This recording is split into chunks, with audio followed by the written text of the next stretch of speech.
All right, I believe, yes, the internet tells me that we were live. Hi, everybody. I am Heff. You can hear me mornings streaming anywhere, but obviously Springfield knows this very well. The land of Lincoln, as they call it, down in Springfield, Illinois, on 97.7 QLZ. This is the Green Room. We get to talk to a lot of great bands coming back to town. That's right. Live music is a thing again. Isn't that fun to say? Hell yeah. It has not gotten old. Ajay Popoff, how you doing? The band Lit is going to be in New Berlin, Illinois. Danenberger Family Vineyards, beautiful open air, wonderful venue, great place to hang out. You're drinking some wine right now, so I guess that kind of helps. I couldn't resist. I'm a total wino, and I was like, wait a minute, we're going to be coming and playing a winery, so what better beverage to bust out than some wine? Well, it doesn't hurt if you like a cold one. I do. I can't say I have a palate. I could shake the glass as much as I want. Can I Sweet berry wine? The whole show presented by Coors Lights. It's gonna be a great time. You can get your tickets through WQLZ.com right now. We also have those available if you want to support local businesses. We have some great places we're doing it with as well. DFV, you can get tickets there. The DFV Concert Series, where we've done these before. Danenberger Family Vineyards in New Berlin. And pick up your tickets at Capital City Music Store in Springfield, as well as Destination Toys in Jacksonville. If you want to go and get them physically and go see some places that you haven't been to in a long time, this is a way to do that. And if you're catching this on demand, don't worry. We're going to get into a lot of fun stuff and catch everyone up about the band and what's been going on. So you guys have been through a lot of ups and downs. There's been some really heavy downs, some really, really heavy ups, but you've never stopped. Like, there's some bands that broke out at the time you did that certainly went away and they're not bands anymore, and that's completely fine. You guys are a very, very long time in this. You and your brother, mainly the core of the band, have been a band since like the mid 80s, right? It kind of all started. Well, my brother and I obviously started as like little kids after we went to our first concert, which was the Iron Maiden concert when we were like 8 and 10. Totally. Dude, it was like that was like before Bruce even. So I'm dating myself, but that first experience was like you're Paul Di'Anno Iron Maiden. Paul Di'Anno, man. Yeah, I love Bruce too, but yeah, I mean that first exposure to an arena rock show is what made my brother and I want to start a band. So we just literally started without lessons or anything, just self-taught, just faking it with broomsticks before we had guitars, and just it was a long road. And then when we got, by the time we got to junior high school, we met our current bass player, Kevin. We've all been together since then. So since we were little kids, we knew this is what we wanted to do. And it's pretty crazy.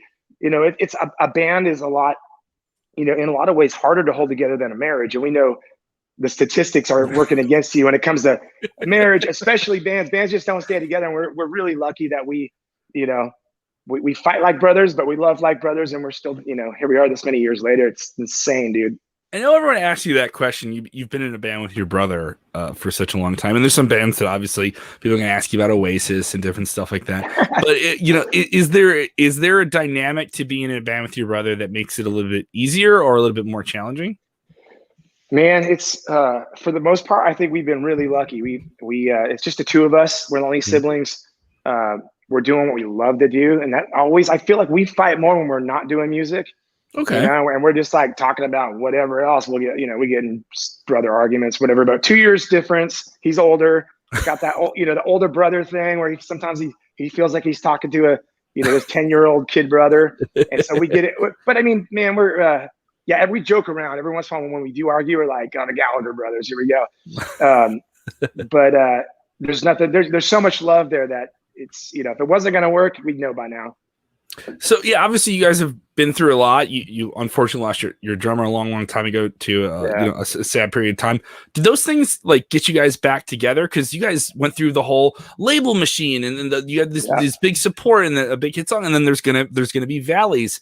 Were there times where you're like, are we gonna keep doing this? Was there ever any doubt, or was it just like, no, we're gonna keep doing this, and we understand when there's a high, and we understand when things are gonna come down? Dude, you're right. It's anybody who's been along for the ride, whether you're guys in different bands that have been around for a long time, or even if just for a couple of years, you definitely, if you can't handle the high highs and the low lows, the high highs can take a band out just like the lows. So it's like, if you can get through either of those and just know how to ride the middle and just genuinely love what you do. I mean, we love making music, and we love, the biggest thing for us is playing on stage. So as long as you get that same high every time, it makes it all worth it. But man, losing our drummer, Big Al, dude, that was like the closest we've ever been to. I don't know if we would have called it quits, but we didn't know what we were going to do. And we just went shut down, focus on each other and mourning through that. And, you know, being there for Alan's daughter and sort of stepping up as being like uncles, you know, and just like, that was a weird period of time. And if it wasn't for at the time, our drummer that stepped in for Big Al was our friend Nathan, who was very close with Big Al. And so when it came time, like, well, maybe we should play shows. Maybe we should. Alan wouldn't want us to break this, you know, thing up after all these years. And he sort of stepped in. He was there when Al passed away. He was one of the brothers that was sort of we were all together. And so handing that torch off felt very natural.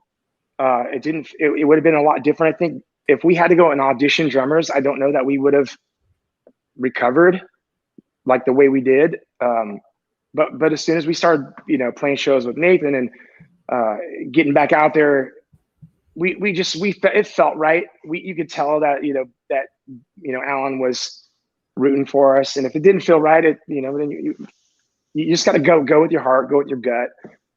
And that's what we did.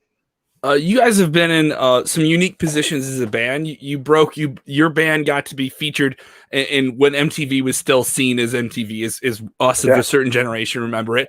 And you guys got to make some incredible music videos. And just preparing to talk today, I was like, I've gotten away from music videos, and I got to introduce you guys to MTV. That was the first time I heard or saw you guys, and then caught you guys on the radio on QLZ and stuff like that. So I was like, let me just go down the lane, and I replayed it 4 or 5 times over and over again. This pan around shot where you guys are performing around a gigantic Pamela Anderson.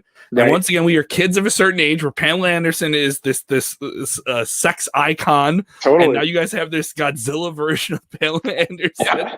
And at one point you're performing on her lower back, almost her butt. At what point when you see that, you're just looking over at your brother, you're looking over at the band, and you're just like, this is real? Like, we were just like, we were kids, and now we're performing on Pamela Anderson's backside. Pretty sure we were on her ass at one point, right? Yes. Yeah. I was trying to be a little bit more pleasant. I was trying to be a little more. Doesn't get much more pleasant than that. Yeah, man, that was a very surreal moment. And to be honest with you, that the video treatment for that, the idea that got sent into us was the whole concept of that video, but no Pam, right? It was just like, we're gonna have this like bathing suit model, whatever, like Attack of the 50-Foot Woman, and we're like, we thought it sounded really cheesy for where we were at the time. We're just like, we don't, not sure about that. We got other ideas for videos, and we've always been very involved in like that part of the things, being creative with the video. And then at the time we were working on that show VIP that Pamela Anderson, crazy, it was like a fun B movie. Show. Yeah, like a fun B movie TV show back in the late 90s. Yeah. Yep. They wrote an entire episode like based around our band and trying to get to a show. And Pamela Anderson was like my personal security guard, and all these other girls were all the guys in the band. And anyways, if you could find it on YouTube and somewhere, I'm sure, but the acting is terrible, of course. We're next level bad next to like they had fun with being like, goofy, off the cuff, silly acting, but we took it to the next level.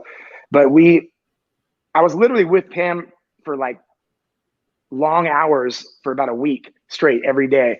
And when we got that video stream, I'm like, well, tell you what, if Pam will be the girl in the video, well, like that, it'll be amazing. And sure enough, we straight up just asked her, like, you want to be in our new music video? Told her about it. She's like, absolutely. Like, super cool, down to earth. Like, didn't charge us to be in the video. Just like, oh, you got to hire my makeup artist. If you hire my makeup artist, I'll totally do it. What? It was that easy? This isn't like anyone. This is Pam Anderson. This is like. Well, it's like if she either does it for free or there's no way in hell like we were going to afford to pay her what she's worth. So it was just like, hey, you're doing my show. It's like kind of like that sort of like an artist sort of trade mentality. She's super, like she always plays these roles being like, a dingy blonde or whatever. But anyone that knows her, has met her, or knows anything about her, she's like extremely intelligent businesswoman. And just that was just a side note. I just had to compliment her as a person. She's just super like just a great down to earth person.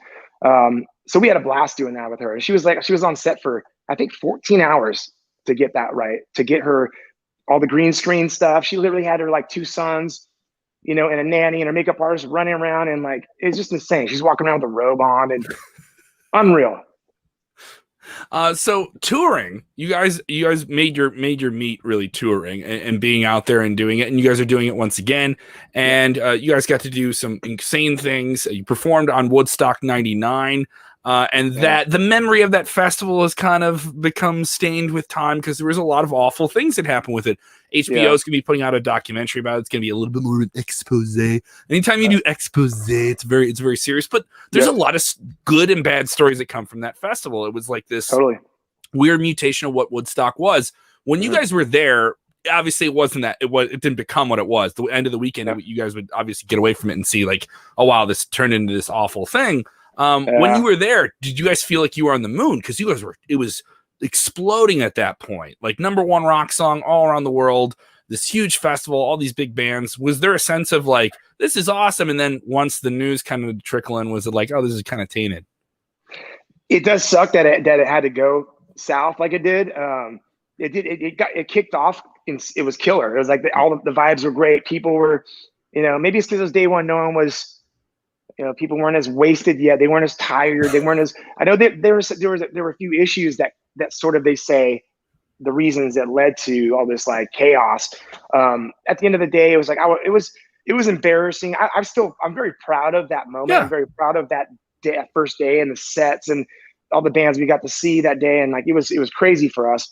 At the same time, we were just like, we started doing like all these European festivals and like all these, massive things that like over there, like the Europeans had no issues, and they were just like, everyone was just having a great time and they never had problems. Like, man, we need to figure this out. Like I'm kind of like embarrassed of the way people handle themselves and conducting themselves at one of our biggest festivals. Like, don't wreck what happened, in the '60s and the original Woodstock was just iconic, and we thought we were going to be a part of something like that, a modern day version of it, and it does suck that it had to be, like you said, it's tainted. It's that what they call it is like the day the music died, or some weird. It got this weird moniker, like not rad. So you guys have been on the road doing all these amazing things. Obviously, that was a momentous show for good and bad reasons. Yeah. What are some shows? Because I've heard this from bands and doing stand-up myself, where you're going to a show like, oh, this is going to be fun. This is just part of the tour we're doing or something like that. But then it ends up being amazing. And you end up finding a little bit more of an intimate vibe to this. And totally. And you guys get to do cool stuff like this right now at DFV coming up on Sunday. Is there a show like that snuck up on you? Do you guys get to have that intimate bond again with the music in a different way now? Or you don't have to worry about all this other BS and stuff like that? Is there times like that you guys are having again? Yeah, what's crazy though is like there are like festivals are happening again, and so we're peppering in like not when I say festival, I'm talking like Woodstock size things, but there's like good like, and it's crazy the numbers of people that are going out, and even here in Nashville they do this thing called Whiskey Jam, and they just because the weather is so nice now, they moved it outside, and it's just massive amounts of people that just want to come out and let loose. And I think because the floodgates have been up for, a year and a half now, roughly, people are ready to, obviously you can't be a total like idiot about how you conduct yourself, on many levels, but like, are you worried people are going to be like that? Because some people haven't been out in a long time. You got to relearn your social skills. And maybe stuff like I know, but I'm glad it's happened now, because I think, man, if we would have waited another 6 months, which we thought shows weren't going to happen until 2022, not only would we might have forgotten how to play our instruments and sing and everything else, but people you start losing social skills. Good point. Yeah. How many shows have you guys been able to do again? You guys have been able to do a handful of shows here and there. Yeah. What was that first one like back? Because even me doing stand up, I did a handful of shows during the pandemic sporadically, but doing it again in front of a first real audience here in Illinois, we started to open up recently. Felt really special. It was definitely awkward, but it felt really special. How was it for you guys getting back up there?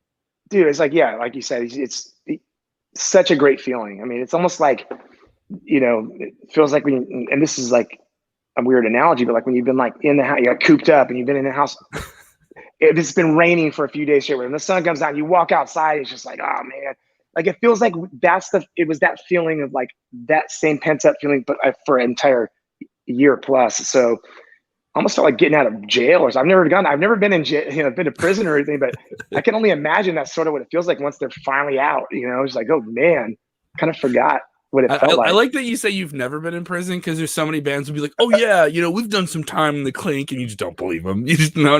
Yeah, I've been arrested, just never convicted. Recently, in the past few years, being in Nashville, you've obviously been influenced by country music and different things like that. And you guys were able to do kind of like almost a separate thing with you and your brother, Popoff brothers, and still remain lit. What is the difference for people that don't know? Because I've heard some people get kind of confused about it. Yeah. You have your longtime diehard fan base; they know the band, but what's the difference for some people stepping back in with you guys? I mean, if you're just stepping back in now, you won't notice a difference. Okay. Yeah. I think what had gone on, like, my brother and I had been coming to Nashville for a long time, mainly originally to kind of just sort of learn more and grow as songwriters. And my brother actually talked me into coming out here. He was coming here for like 2 or 3 years before I even stepped foot. And I mean, aside from doing lit shows here on tour, and he had talked me into it. Originally, I just said, like, we write songs perfectly fine here in Anaheim, California. Like, there's no reason to go write somewhere else. And he's like, trust me, just come try it out. So like the first time I came out, I caught the same bug he got. It just because the talent here, from players to writers to just like the whole vibe and the community, it just didn't matter what day of the week. When we stayed in hotels back then, you'd walk out on a Tuesday morning to find coffee and breakfast, and like there's a ton of people out and a lot of songwriters, and everyone's getting ready to go write music, and you just felt like you were a part of like just this energy that wasn't happening. Never existed in Orange County, California. It's a music town. You go to Nashville, it's everywhere. Yeah. So you don't have to be as much of a self-starter. And at times, man, especially it's definitely you get writer's block, or you're just not inspired. It's really hard to get moving and make new music sometimes. And not that it's not going to happen again, but sometimes it takes too long. Whereas I feel like here, that motivation, that inspiration is around you all the time. So, I mean, the amount of music we've written in the past year here, it would have probably taken us 5 years, back in California. And that's, part of that's on us. A lot of it's on California. It's just not a place that inspires me anymore. California, I just immediately go back to the SNL sketch. The Californians take the 405 down to exactly La Brea.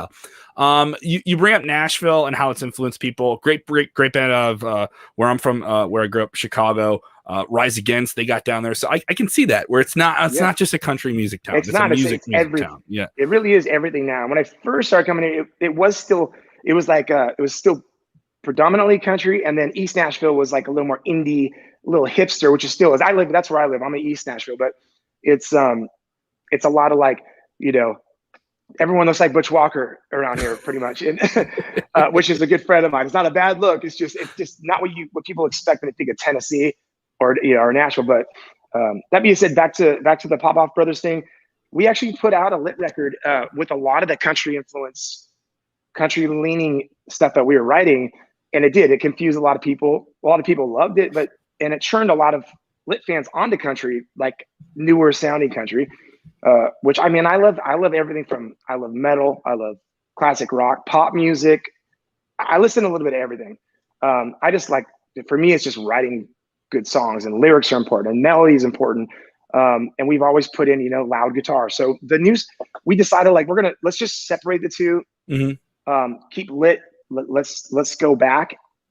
And we had to intentionally, like, take our heads out of what we had been writing, start collaborating again with some peers from like the late 90s, early 2000s.